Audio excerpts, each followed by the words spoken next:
Yeah, before we talk hoops, second time we've kind of had to start out one of these press conferences addressing a tragedy. Thoughts and prayers, obviously, with the families of, Sarah Beckstrom and Andrew Wolf, the two, West Virginia National Guardsmen that obviously one was fatally shot and one was critically shot. So definitely thinking about them and their families. And one of our core components in our program is service. Believe, serve, compete is kind of our program philosophy. And again, whether it's active military, retired, I can't think of a higher level of service that somebody would do. And it's the simplest way to describe it is it's just sad, sad stuff. But definitely wanted to take the time to let everybody know my thoughts and prayers are with, as our program is, with the families of those two. And like I said, it's just sad. So from basketball standpoint, thought we got off to a good start, defensively in particular, made simple plays. We had a lot of respect for these guys coming into the game. Again, as we always do, like our guys were keenly aware that they beat Loyola Chicago as 23-point underdogs. They went down to Marshall last week and played a good Marshall team, very, very close to the last minute. Miami of Ohio, was undefeated, and Mercyhurst was beating those guys with a minute to go. So they certainly had our respect. Coach Mangel's been there a long time. He's done a great job, and I think they finished third in their league last year, and they'll be right in the mix of that. And I thought our defensive activity on the ball, getting deflections, disrupting what they were trying to do offensively, was really good. Most of the night, there was the one little stretch in the first half where I thought it slipped a little bit. We had a little lack of communication. We lost Blunt, number 4, and their best player, and he made us pay. Kind of went on a little 10-0 personal run, but we were able to steady that and finish the first half right. And thought as the game went on, our communication level was really high on our switches, and did just enough to finish the game the right way. Questions? Russ, it's the fewest points allowed in basically 10 years. Just especially the second half. Why was the defense so good? Yeah, I thought our attention to detail was good. Our communication was good. We communicated. We were switching a lot, and so obviously you're going to be guarding different people. And I think in the first half, we didn't communicate clearly enough.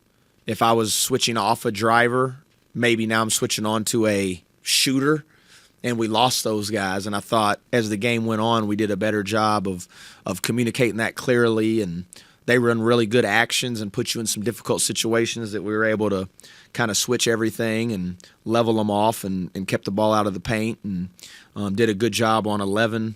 He's a good player, came in averaging about 13 a game, and Blunt averages about 16 a game, preseason first-team all-league guard in their league. And you saw that one little stretch in the first half when he got loose. He hurt us, we just did a good job on those two guys all night long. What makes Amir Jenkins so good, and why is the game coming to him so quickly?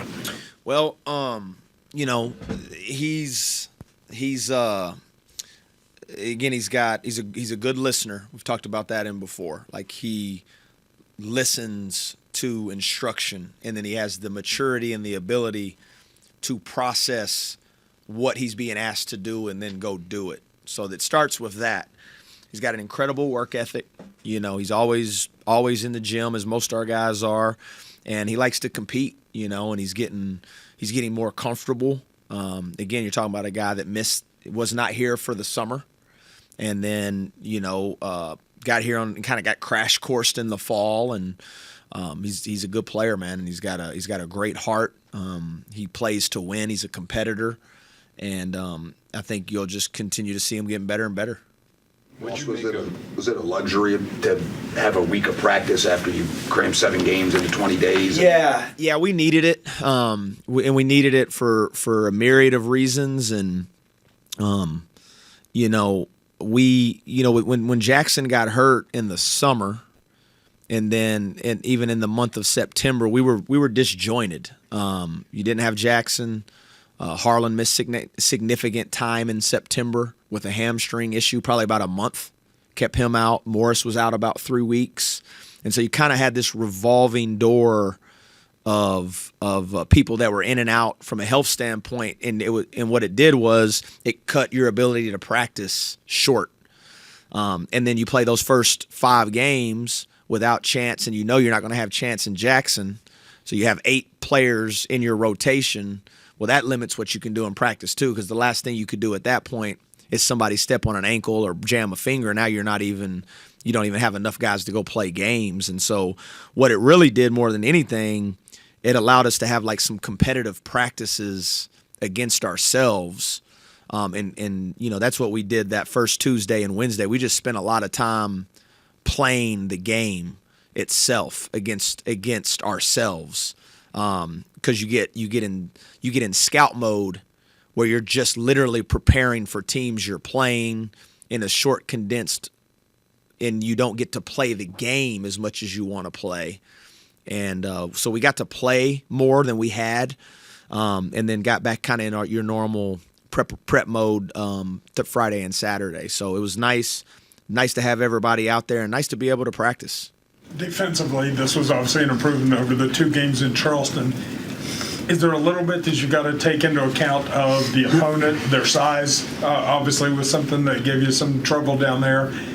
Or is it more, hey, we executed better today? Combination of both. When you play against talent, you can play things the right way, and they can still make them, but there's also the intent behind what you're trying to do. And I felt like, in particular, that Xavier game, our intent on what we would like to do and what we were trying to do was not good. And then you couple in your intent not being well and you're playing talented, you get what you saw. You know what I mean?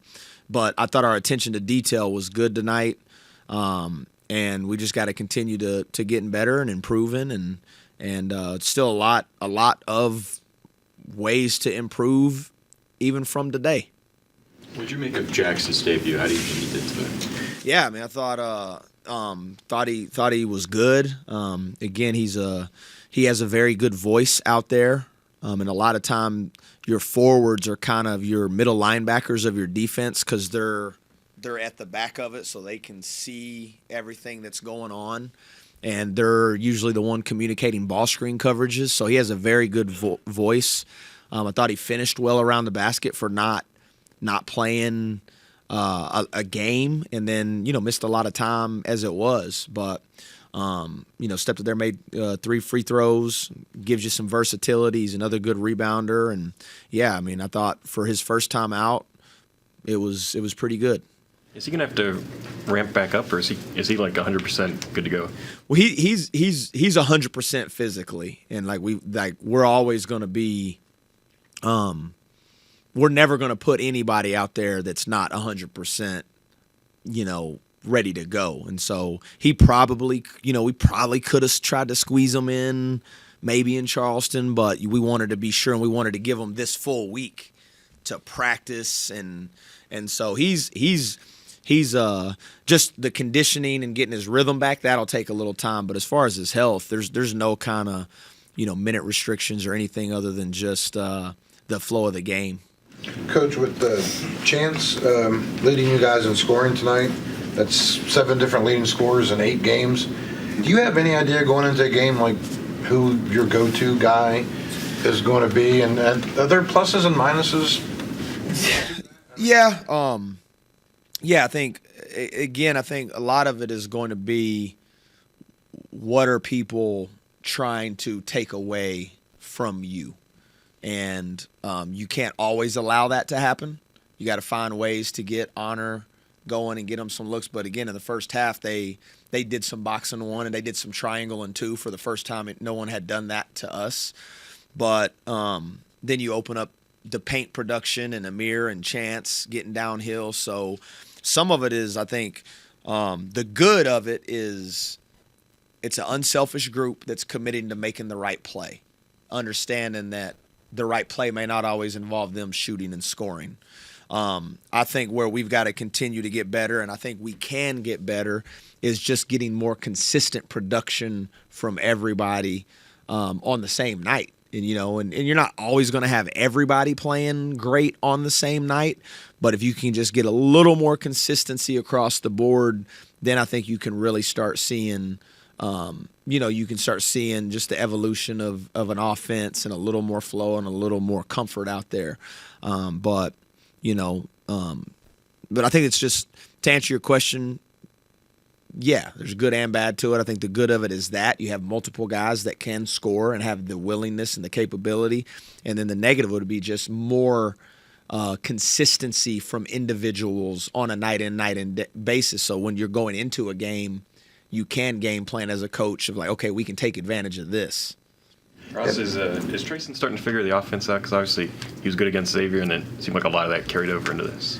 Yeah, I thought he was actually really aggressive in the Clemson game. I thought he was aggressive, and he's impacting the game in a lot of different ways other than just shooting the ball. You know what I mean? He had 8 rebounds today.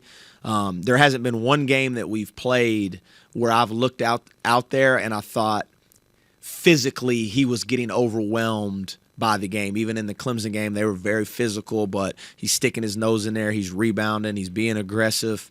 And it's only a matter of time before the full thing opens up for him. But I love his heart and I love his aggressiveness. And, that's what you want. And he's made the biggest strides, like defensively. He's not a liability out there. And he's not somebody you can just kind of target and pick on, and he's take that challenge very well, and he's doing a lot of things that impact winning other than just shooting.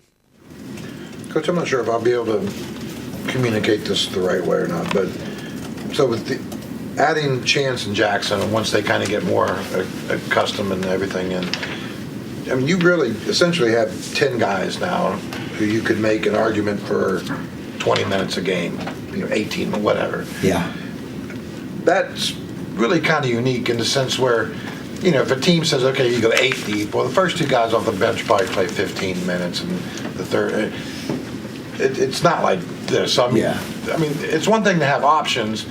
Or is it possible to have too many options, I guess? No, I wouldn't say that. I don't think any coach would sit up here and be like, man, we have too many options, But to speak to your point, it could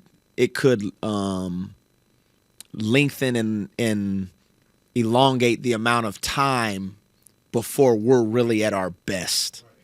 You know what I mean? Because you are adding 2 pieces into the mix, and as a coach, you want options, but then you're also trying to figure out, okay, what are your best lineup combinations? I think tonight we played Jasper and Amir together a lot for really the first time on the season, and a lot of it will just be dictated by the player's ability to execute what you're asking them to do. And the more people you get executing at the level you want, then you do have difficult decisions as a coach, But like I said it before, and it's not just coach speak. And I know everybody wants instant microwavable results, you know what I mean? And I'm not just like coach speaking, but it'll take this group a little while. In particular, that's why our defense has got to anchor us. And, we'll be finding ourselves and finding our rhythm. And the more they play together, the better they will be. You could essentially do the hockey line.